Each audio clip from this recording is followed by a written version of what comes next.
বাবাকে না জানিয়ে একটা ডিভোর্সি মেয়ে বিয়ে করেছে। এতে কোনো সমস্যা ছিল না। ভাইয়া হয়তো ভাবির সৌন্দর্য দেখে বিয়ে করেছিল, কিন্তু ভাবির আচার ব্যবহার আমাদের সুখের সংসারে অশান্তি নেমে এসেছে।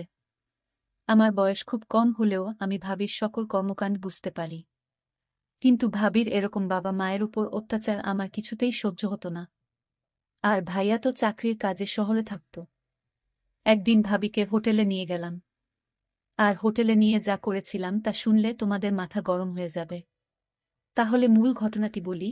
এইমাত্র আমি ৫০০ টাকার ৩টা নোট ড্রেসিং টেবিলের উপর রেখে কিচেনে গেলাম, এখন দেখি টাকাটা নেই। সোহান, টাকাটা কি তুমি নিয়েছ? ভাবির এই কথা শুনে আমার মাথা জ্বলে উঠল। শেষ পর্যন্ত চোর বানিয়ে দিল আমাকে। ছি! অবশ্য বেকারদেরকে মানুষের অনেক কথা শুনেই বেমালুম হজম করতে হয়।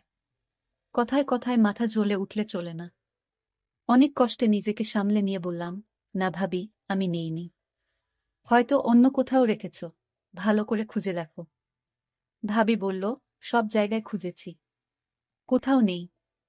তুমি একটু মনে করে দেখো।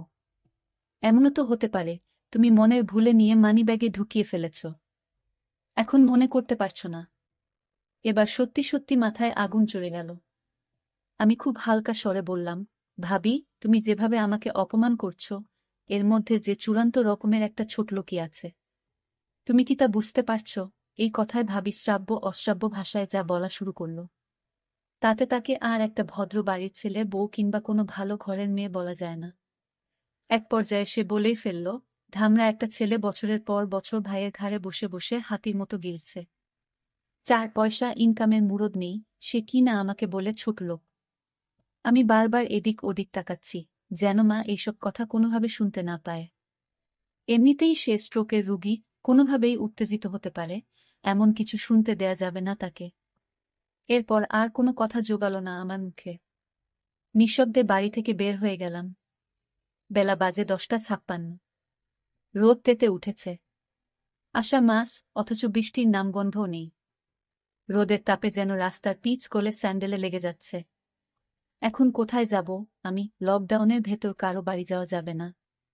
আমাদের বাড়িটা চাঁদপুর শেরশাহ সুরি রোডে।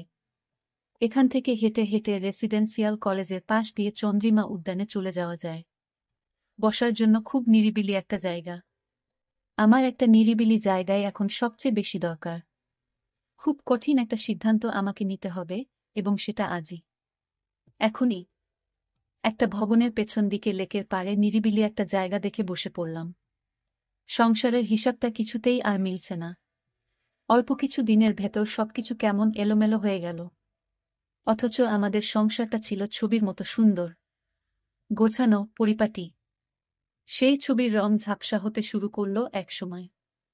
বাবা মারা গেল প্রায় 5 মাস হতে চলল। এরপর থেকে সেই ছবির শুধু ফ্রেমটাই রয়ে গেল, বাদবাকি সব হারিয়ে গেল কোথায় যেন।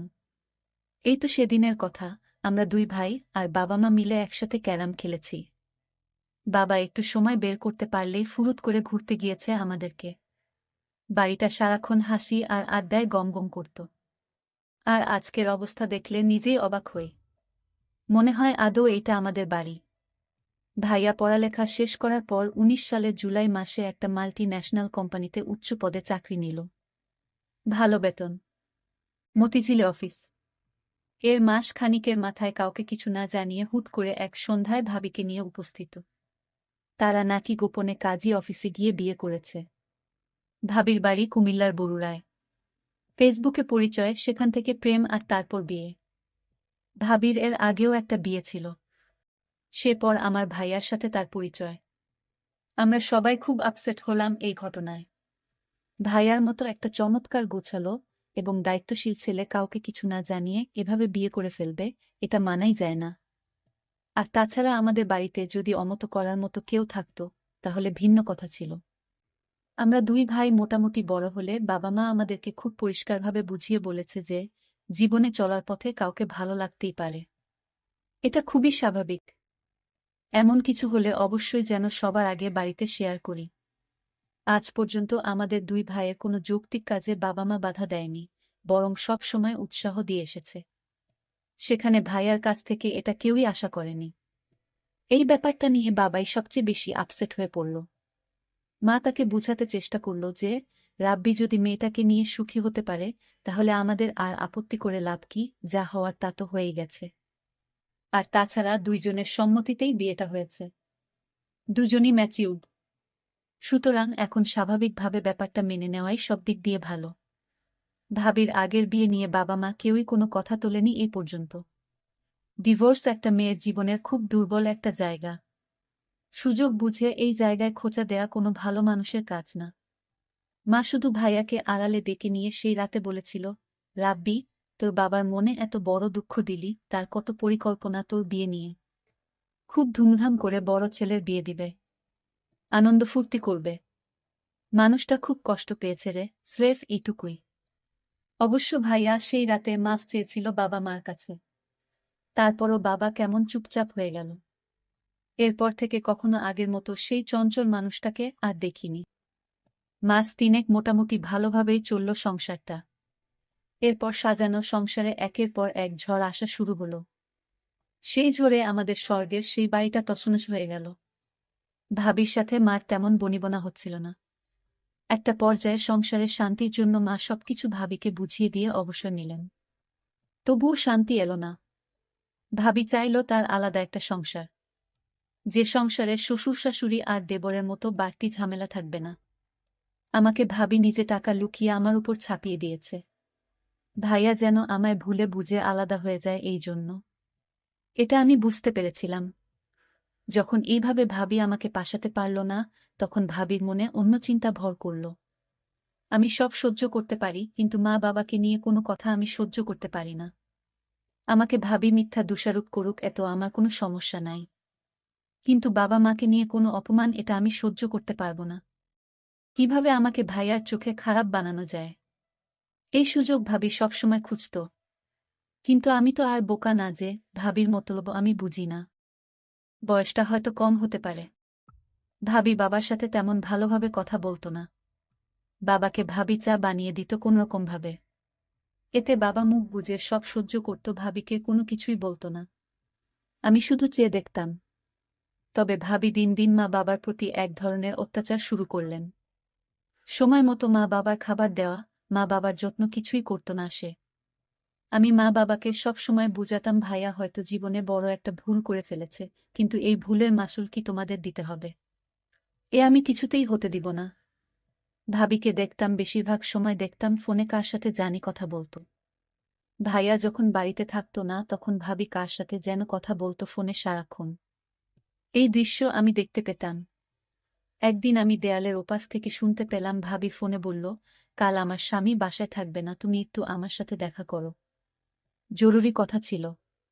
ভাবির এসব কথা শুনে আমি চমকে উঠি, তার মানে ভাইয়াকে এভাবে ভাবি ফাঁকি দিয়ে চলেছে। আর ভাইয়া কিছুই বুঝতেছে না। কিন্তু ভাইয়ার মতো আমি এতটা বোকা না যে আমার চোখ ফাঁকি দিয়ে থাকবে। আমি এরপর থেকে ভাবিকে চোখে চোখে রাখি। কখন কি করে কার সাথে কথা বলে সবকিছুর খবর আমি রাখি। অন্য একদিন ভাবি ফোনে বলল, কাল কিন্তু তোমার আসতেই হবে। আমি এই দিন বাড়ি থেকে এক পাও নড়লাম না। আমি আজ দেখব ভাবির ঘরে কে আসে। আমি অপেক্ষায় রইলাম লোকটিকে দেখার জন্য। রাত যখন 10টা বাজে, তখন দেখতে পেলাম ভাবির রুমে একটি ছেলেকে ঢুকতে। ছেলেটি ভাবিকে বলছে, তুমি কেন এখানে পড়ে আছো? ভাবি তখন বলল, আরে কিছুদিন আছি এখানে, আমার স্বামীর কাছ থেকে সিগনেচারটা নিতে পারলেই সকল সম্পত্তি আমাদের হয়ে যাবে।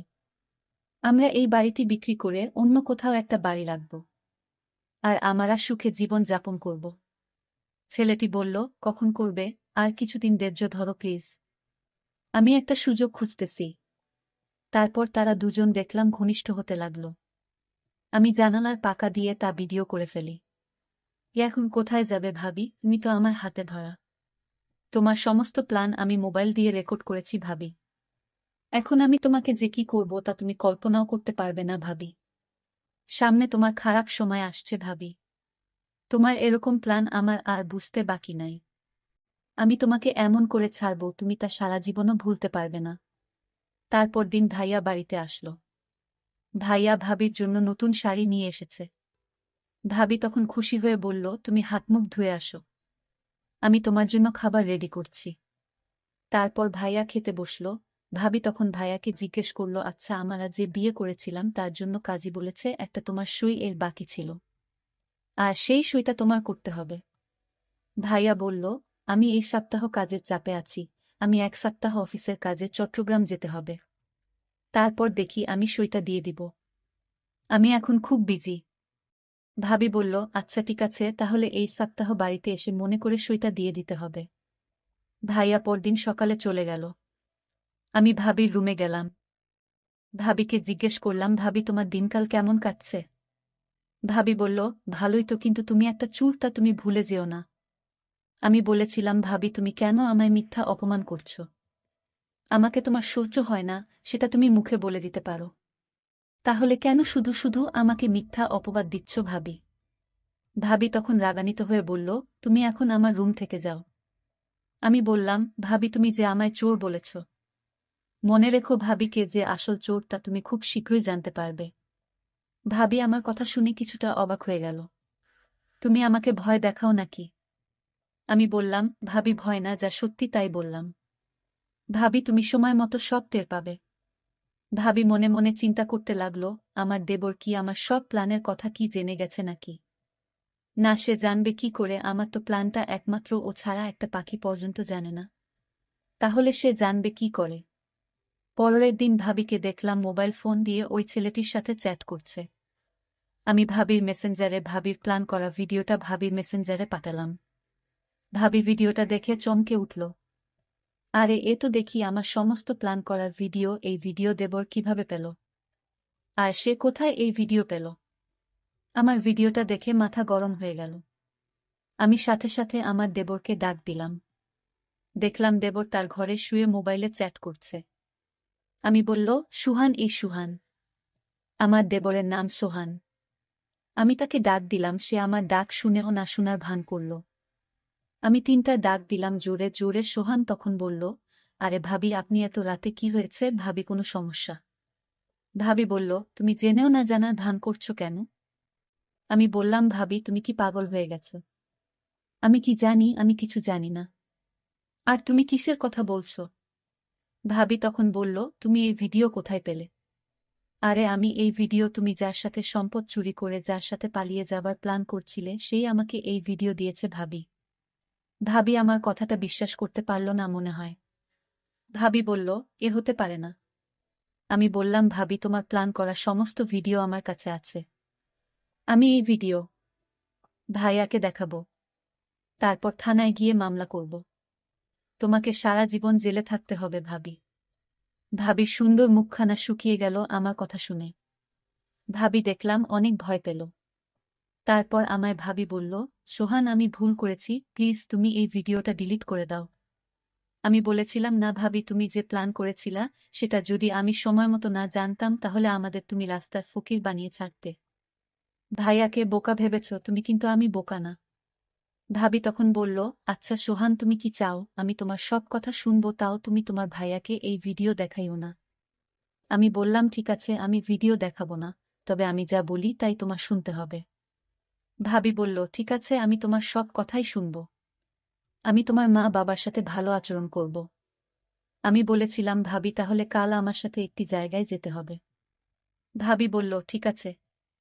আমি ভাবিকে পরদিন সকালে ভাবিকে নিয়ে পটুয়াখালী ঘুরতে গেলাম। ভাবিকে বললাম, ভাইয়া ফোন করলে কি বলবে? ভাবি বলল, আমি বলবো আমার বাবা অসুস্থ, তাই আমি বাবাকে দেখতে এলাম। আমি 2-4 দিন বাবার সাথে থাকতে হবে।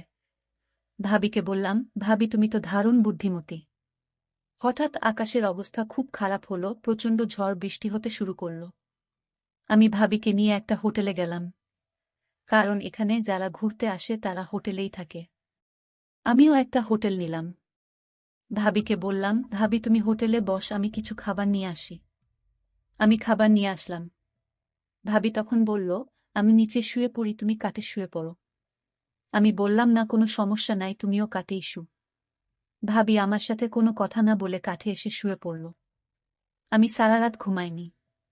আমার মনে একটাই চিন্তা, আমার মা বাবাকে এবং আমার সহজ সরল ভাইয়েরকে যেভাবে ঠকালো তার প্রতিশোধ আমাকে নিতে হবে। আমি ভাবিকে বললাম, ভাবি আজ আমি তোমায় যা বলবো তাই শুনবে, তুমি কিন্তু আমায় কথা দিয়েছিলে। ভাবি বলল, আমি তো বলেছি তোমার সব কথাই রাখব। আমি বললাম, ভাবি তুমি কি ভাইয়ার সংসার করবে নাকি ওই ছেলের সাথে চলে যাবে? ভাবি বলল, যদি ওই ছেলের সাথে চলে যেতে চাইতাম তাহলে আমি তোমাকে বলতাম না যে তোমার ভাইয়াকে সেই ভিডিওটা দেখাতে। আমি যা করেছি সব ভুল করেছি। আমি তোমার সাথে তোমার বাবা মায়ের সাথে অন্যায় করেছি। এটার জন্য তুমি আমায় যে শাস্তি দিবে সেই শাস্তি আমি মেনে নিব। শুধু তোমার কাছে একটাই অনুরোধ, তোমাদের পরিবারে আমাকে থাকতে দাও। আমি ভাবিকে বললাম, ভাবি আমি আজ তোমাকে হোটেলে নিয়ে কেন আসলাম জানো? শুধু তোমার মনটা পরীক্ষা করার জন্য। আমি যা বুঝলাম তুমি সংসারটা বাঁচানোর জন্য সব করতে পারো, এটা আমি পরিষ্কার বুঝেছি ভাবি। আর তুমি কি করে ভাবলে আমি তোমার উপর এসব করার জন্য জুলুম করব? শোনো ভাবি, আমি তোমাকে এখানে আনার একটাই উদ্দেশ্য, যেন তুমি ভালো হয়ে যাও। দেখো ভাবি, আমি আজ ইচ্ছা করলে আমি অনেক কিছুই করতে পারতাম, কিন্তু আমি তা করিনি। কারণ ভাবিরা মায়ের মতোই হয়। দেবরের এসব কথা শুনে তার ব্যবহার দেখে আমি অবাক হয়ে গেলাম। আমি কান্না করতে লাগলাম আর বলতে লাগলাম, তোমার বাবা মায়ের কাছে আমায় নিয়ে চলো, আমি তাদের কাছে ক্ষমা চেয়ে নিব। আর তুমি আমাকে ক্ষমা করে দিও, আমি তোমাকে অনেক কষ্ট দিয়েছি। তোমার মতো দেবর যদি প্রতি ঘরে থাকে তাহলে প্রত্যেকটা ঘর অনেক সুন্দর হয়ে যাবে। আমি ভেবেছিলাম মাত্র 10 বছরের একটা বাচ্চা দেবর, সে তার মেধাকে কাজে লাগিয়ে সংসারটা জোড়া লাগিয়ে দিল। আমি ধন্য তোমার মতো দেবর পেয়ে। দর্শক বন্ধুরা, আমি ওই ছেলেটির উপর দোষ চাপিয়ে আমার ভাইয়ার সংসারটা বাঁচিয়ে দিলাম। ভালো করিনি। তা অবশ্যই কমেন্ট করে জানাবেন।